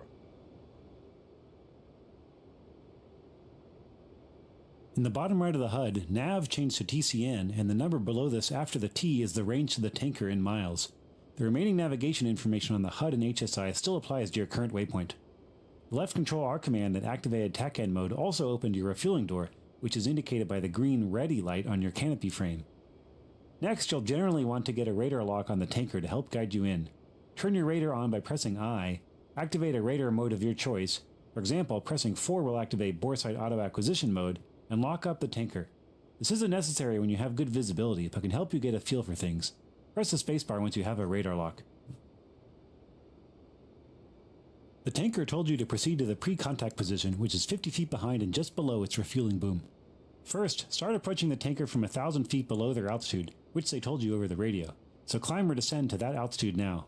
Close in on the tanker at a closure speed of about 100 knots. You can see the closure speed directly in your VSD, or approximate it by comparing your indicated airspeed to the speed the tanker radioed to you. This is approximate because closure rate is calculated from true, not indicated airspeed. Did I not lock him up? I did lock him up.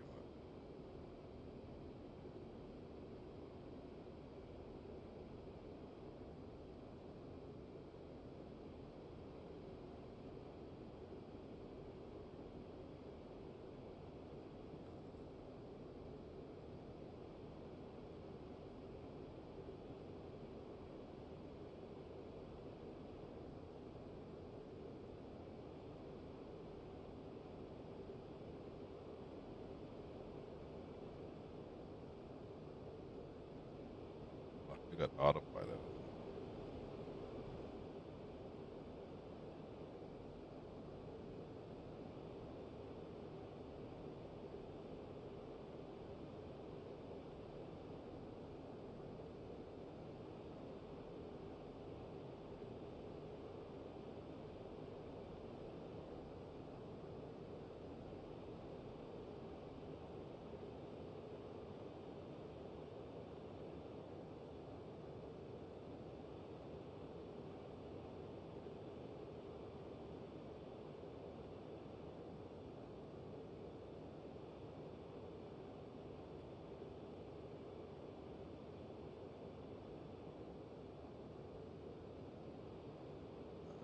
Seven, 8.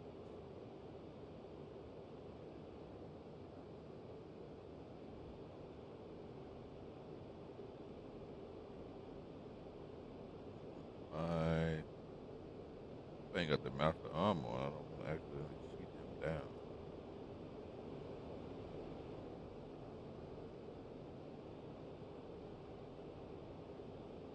6.9, 1.876.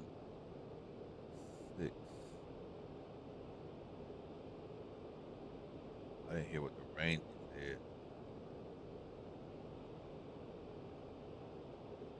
What is it to do on this thing?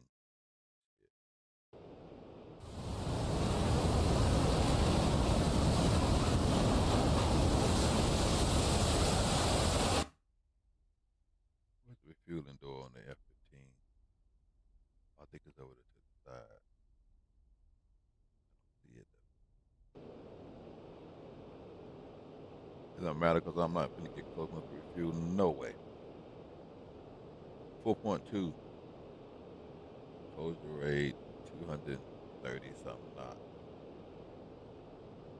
I feel like there's 4 planes out there that aren't shown on radar.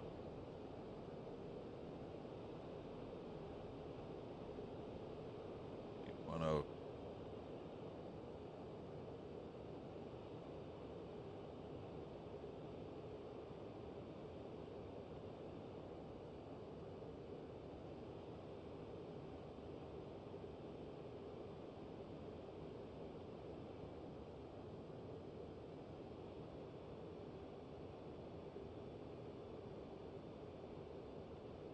1.8.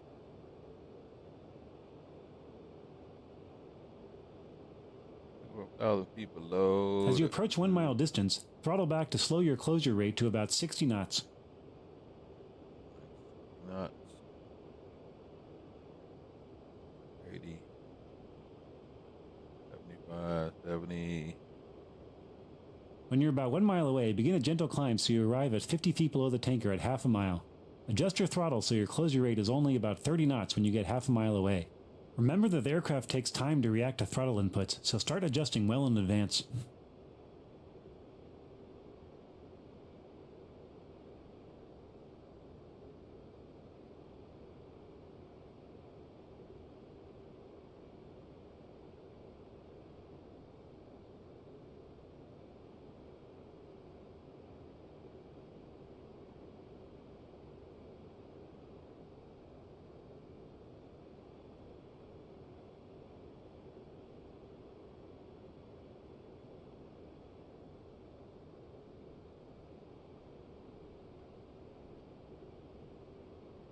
There's the planes over to the side of them.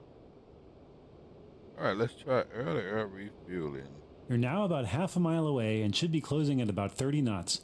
Gently lower your throttle to drop your closure rate to 10 knots at 0.2 miles and only a couple knots at 0.1 mile. For precise speed control, use tiny throttle adjustments and wait for them to take effect. Avoid the speed brake.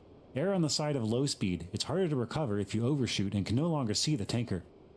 As you approach, line up your nose with the base of the tanker's right wing and just under the boom's altitude.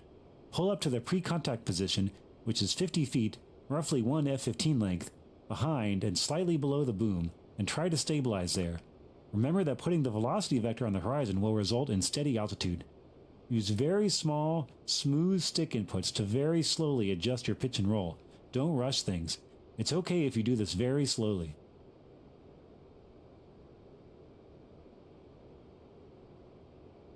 I really don't know where the refuel says it automatically opens. I don't see the light that it does.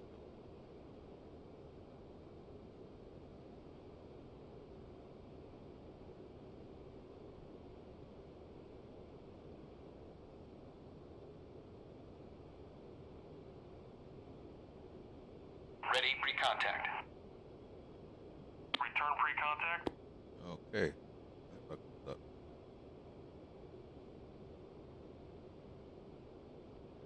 I think this is gonna be easier than the F-16.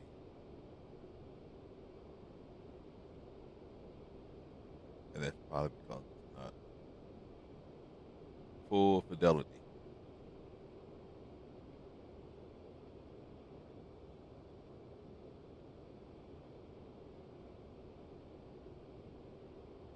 Yeah, I mean, it's almost arcade.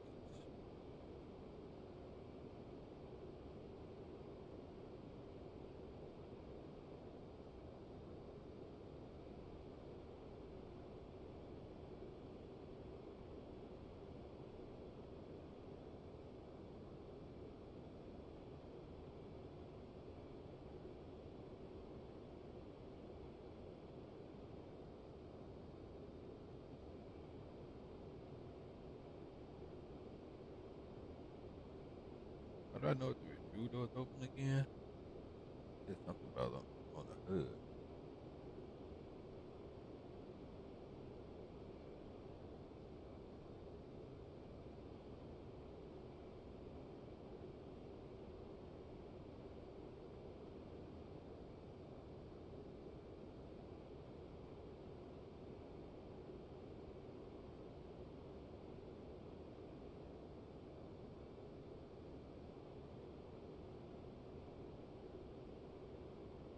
When you're about 50 feet behind the boom and steady, open the communication menu / and declare Ready Pre-Contact. When you get clearance to contact, press the spacebar. Cleared contact. Slowly advance to contact position, which is just past the boom since the refueling door is behind your cockpit. Don't concentrate on the boom, it will be behind you. Concentrate on the tanker. Stay calm and cool. If you start flailing around wildly, back off the throttle, stabilize in pre-contact position and try again.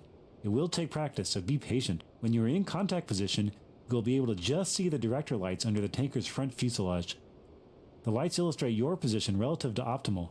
The left strip is altitude. If the rear red light, highest in your view, is lit, you're too high, and the front red light, lowest in your view, means you're too low. The green middle light is optimal. The right strip indicates your fore-aft position. The forward red light means you're too far forward, etc. The picture in your briefing shows an example. If the tanker calls return pre-contact, return to the pre-contact position and radio Ready Pre-Contact again if necessary. Contact!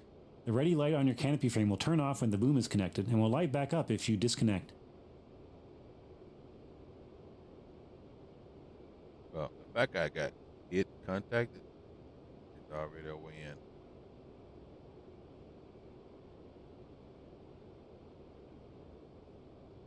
Contact. You're taking fuel.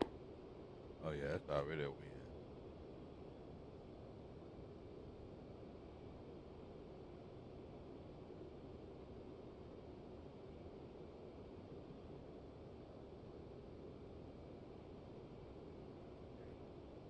I just don't know if I'm taking fuel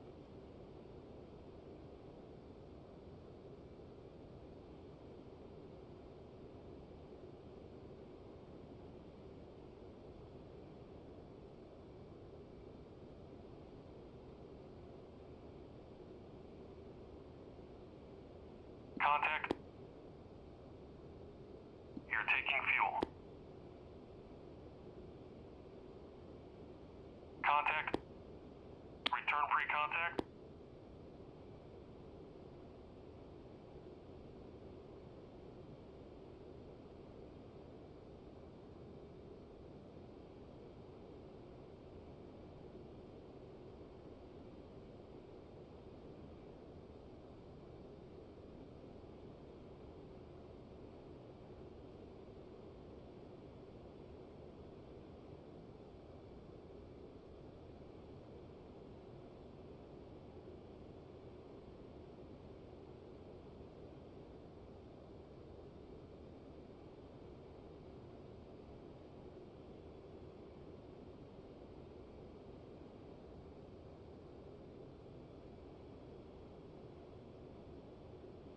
Contact.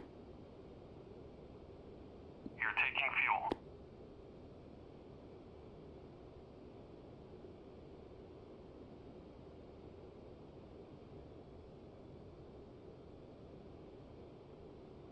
Yeah, it's not easy, but it's also the fact that this is not full fidelity at all. I don't really want to. I don't really want to learn how to do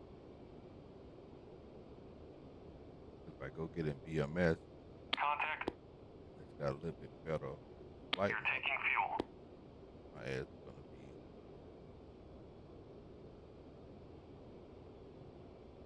Kinda, this is the win already, though.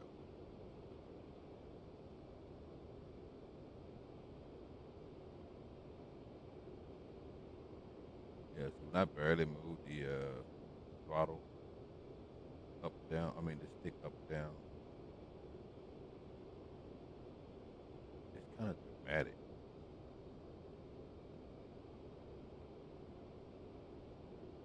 Contact. You're taking fuel.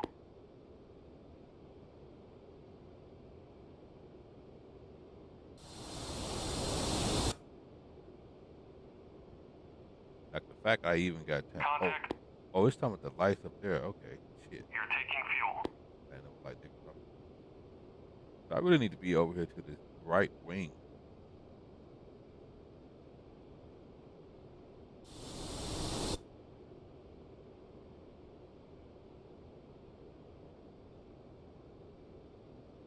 I need to see that light.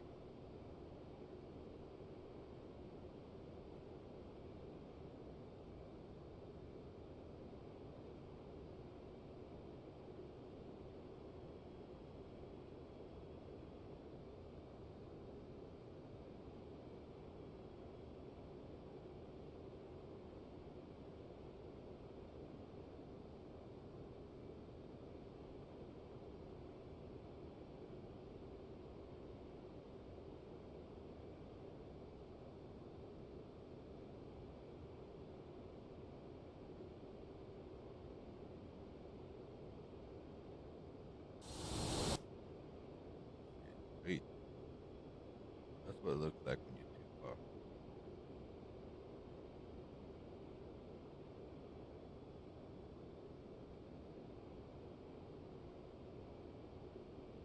Oh, you see that red light? Contact. You're taking fuel.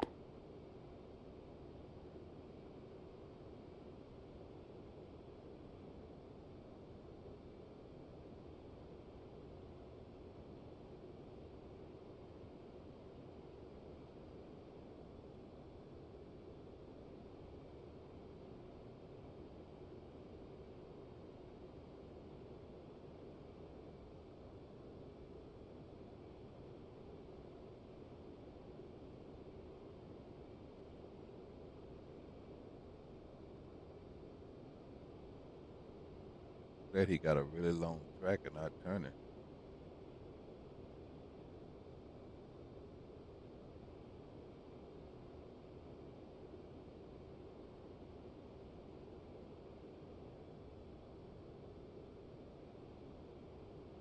Contact. You're taking fuel.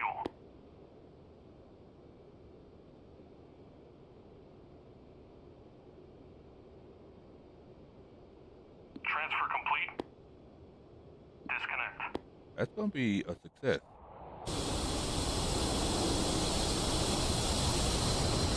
What are those? Stealth fighters?